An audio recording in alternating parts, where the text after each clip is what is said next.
Hey everybody, Greg Gordon here with Pyramind.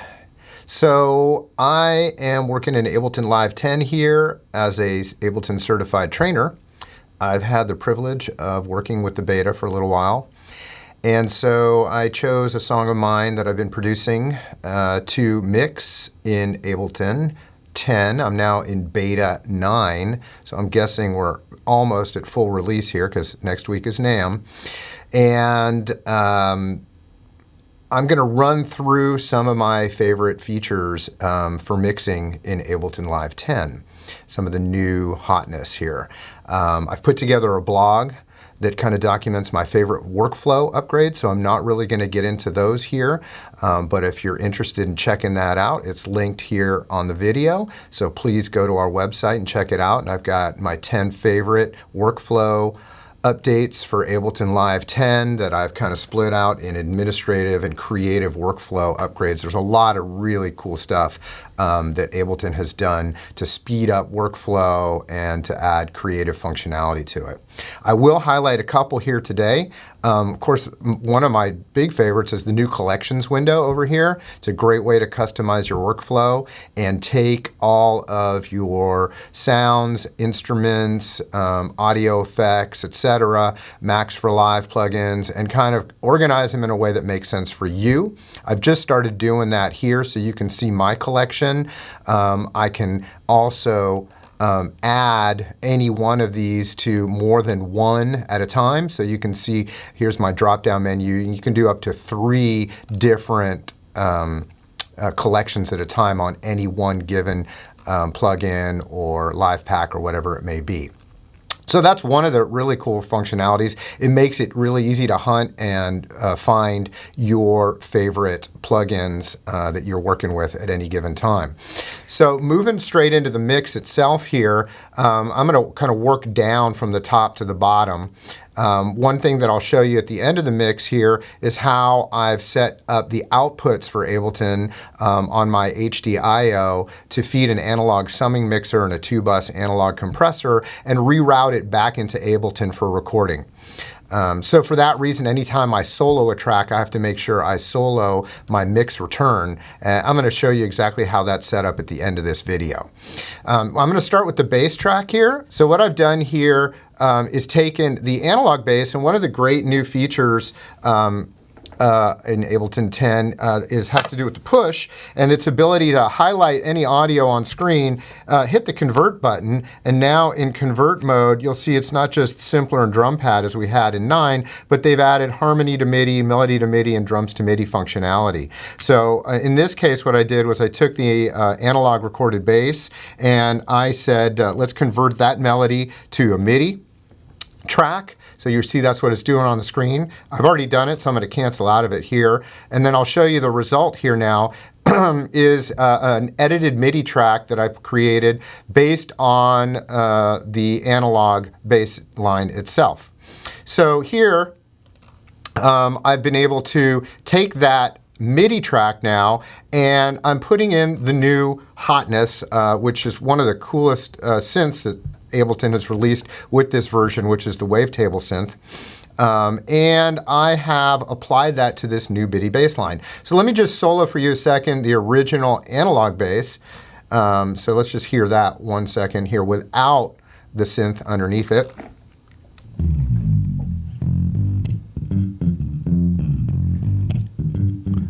And you can hear that there's definitely a little crunch on that bass. It was a nice smoothly recorded bass, and I applied a little bit of processing here, but these are UAD processors that I've used for amp simulation and for compression in this case. Now on the synth bass, I'm doing all Ableton processing, and I'm going to add that in so you start to hear that. So you can hear it's got a bit of an edge to it. It's a little distorted, and it's giving the whole thing a little more grit. So the way I'm doing that here is I'm using the Wavetable synth. Wavetable itself is deserving of its own video. I'm not going to go into deep coverage of the Wavetable synth. It's got an awesome MIDI matrix that allows you to do in-depth control of a lot of these parameters via any MIDI modulation. So it's pretty cool, and the matrix is pretty heavy. But what I'm using here in particular are two oscillators made up of the instruments itself. I'm using a Sarode here on oscillator 2 and one of the mini waves on oscillator 1 from a vintage collection. Now oscillator 2, I'm using a Max for Live LFO controller. So you can see here, if I turn it off, there's the LFO, and it's mapped to this oscillator right here. So here's my mapping controlling this oscillator. This is really cool because it's just giving me a nice, smooth, constant motion on the bass across, right? And then on oscillator 2, I've got the LFO being triggered over here at an amount of about 17% that I've automated. So it's kind of slightly varying as it goes through the track. We can see that on the new automation windows here.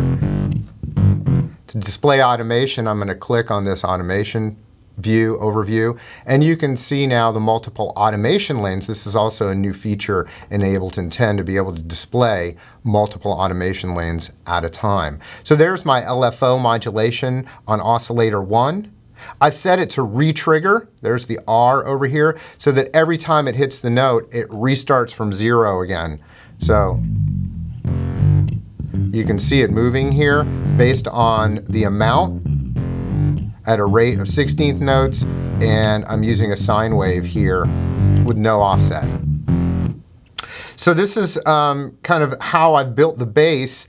One of the other cool new features that I'm using to actually color the bass tone here is the pedal plugin. The pedal plugin is right over here on the screen, and you can see that I'm using this. It's like a stomp box. It's one of the new plugs in Ableton 10. I've got a little bit of gain with output. It's got some overdrive. I'm cranking up the bass on it, and it's just a 27% dry wet mix here, and let's hear what it sounds like without it. Fully dry. It's got a little bit more brittleness to it, and as I bring this up,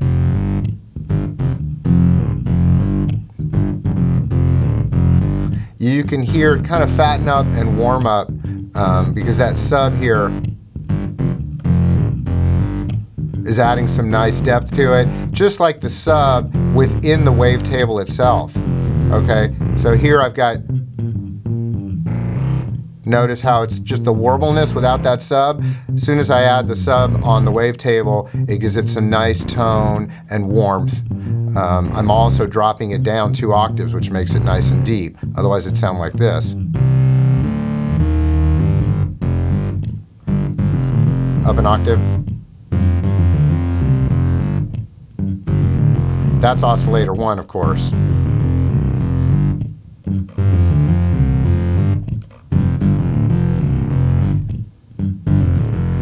So there's my bass. And now what I've done is, in this track, it's based around kind of 80s neo-soul throwback feel. It's got some nice analog drums that I've printed multi-track and then created a stereo mix of here in Ableton. And that stereo mix of drums has some great processing that I've been able to apply. 2 of the Ableton 10 features I'm using here in the drum processing. And let's just solo up the drums now, the analog drums here. And there's the drums with the bass. So 2 of the plugs that I'm using here is the new drum bus. And you can see that in action right here. Let me stop the track a second. So here's the new drum bus in action on the analog drums. Now just to run through this drum bus fairly efficiently, I'm going to run through the various sectors of it. The drive section here is how hard I'm actually driving the bus itself. And I've got a soft, medium, and hard setting. I've got a crunch factor here that adds a subtle distortion to the track. I've got high-end damping. Okay, so that you can see where it's rolling off the high end on the track itself. And then a really cool feature here, which is the transients, which acts to extend the transients almost like a reverb effect here. You'll notice as I crank up the transients, it's like it's increasing the presence of the drums in the room. Notice how it chops them down as I roll it way off. Now the boom itself here is what's so cool about this plugin, because this boom factor allows you to really zoom in on the low end and extend the decay of the bottom end of the track. And you can zoom into that based on the very specific frequency that the track is tuned to. So in this case, I'm in the key of G, so I would kind of sweep around the low end here until I got close to G, and then by clicking on the key symbol here, boom, I can then lock it right into that frequency and then control the actual decay amount of that low end. So if I want that low end to be tight, back it off. If I want it to have a nice kind of deep resonance to it, I'll crank that up quite a bit. So drum bus is really useful for really making those drums smack. You can hear the difference. Here's without. Clean, but not big. With, just gives it a big spatial feel to it. Now on top of that, I'm using the utility here, the new utility feature that I really dig. The new utility feature that I'm really liking a lot is the bass mono capability. So what this is letting me do is mono everything on that track below a certain frequency. So let's listen to that. So if I solo that, I can hear everything 116 hertz and below. As I bring it up, I can go up as high as 500 hertz here. And because bass is unidirectional, this just lets me give more energy to the bottom end without overdriving my speakers and without muddying up my mix. So it's monoing up that bass and giving my bottom end more focused intensity.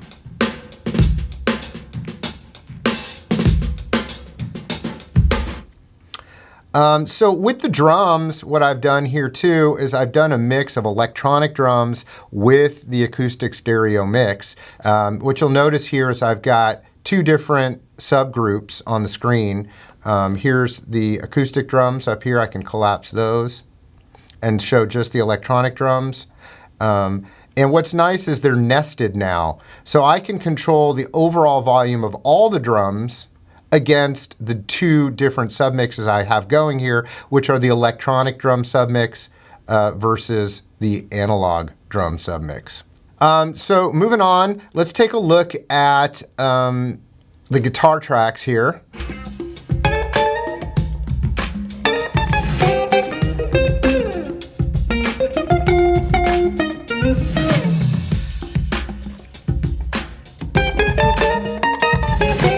So here's my solo guitar.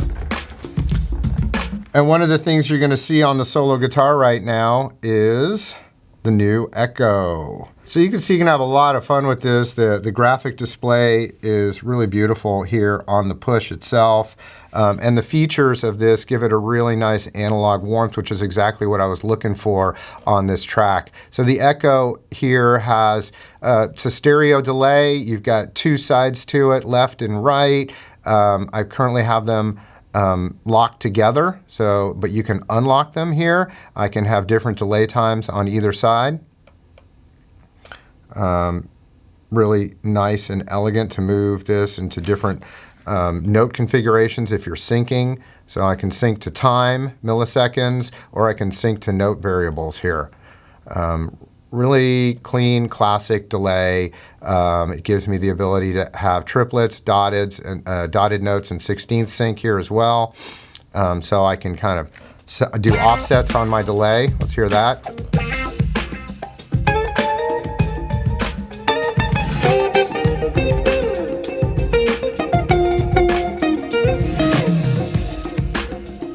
And I can do this in stereo mode.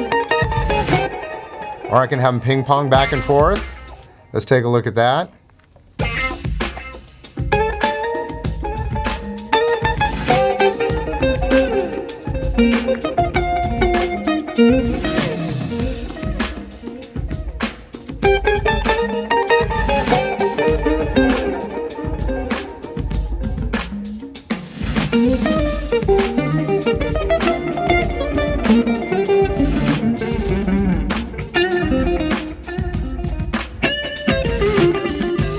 Another great example here of nested subgroups is how I'm mixing the vocals. The vocals themselves are made up of lead vocals. Here's all Vox, so I can collapse those all down. Expanding those shows several different groups. There's lead vocals, background vocals, male background vocals, female vocals, all collapsed then also into 3 separate tracks. So the nested subgroups are helping a lot. They're also helping separate the processing on this. Now I'm going to show you why this all works out so well with all of these nested subgroups, because they can go to master groups, which now I'm able to actually name and recall for my settings. So in my output configurations mode here in the preferences, you'll notice that I've got this set up. So I've got my master mix coming out 1 and 2 for printing purposes, and then each of the other stereo outputs of my 16-channel I/O I've got set up as separate groups. So 3 and 4 are my drums, 5 and 6 are all the keyboards, 7 and 8 are the strings, 9, 10 are the guitars, 11, 12 vocals, 13, 14 are effects, and 15 and 16 is the bass. Now, why is that so cool? Well, I can now recall this so that every time I bring up this mix, I know how to patch this on the patch bay.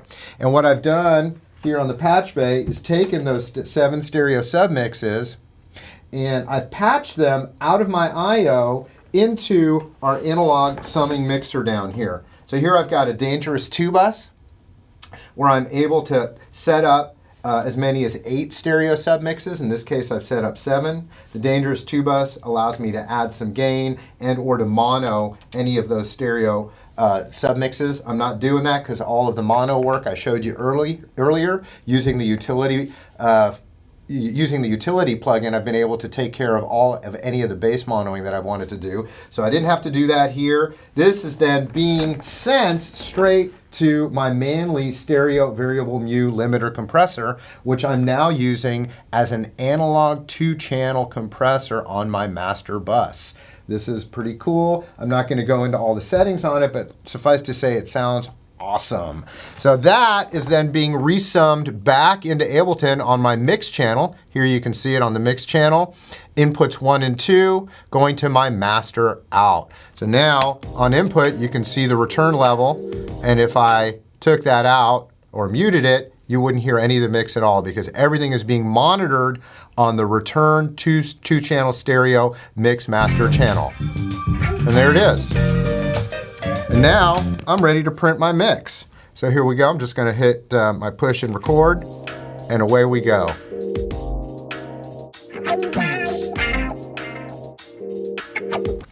Hey, so it's been fun sharing this mix with you here. I hope you've got a good sense of some of the great features in Ableton Live 10.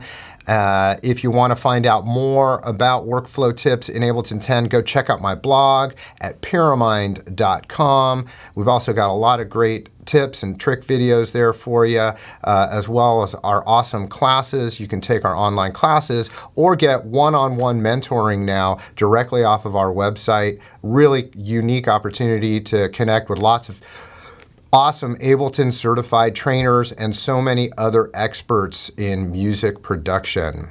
Anyway, this has been a lot of fun and hope to see you again soon. Take care.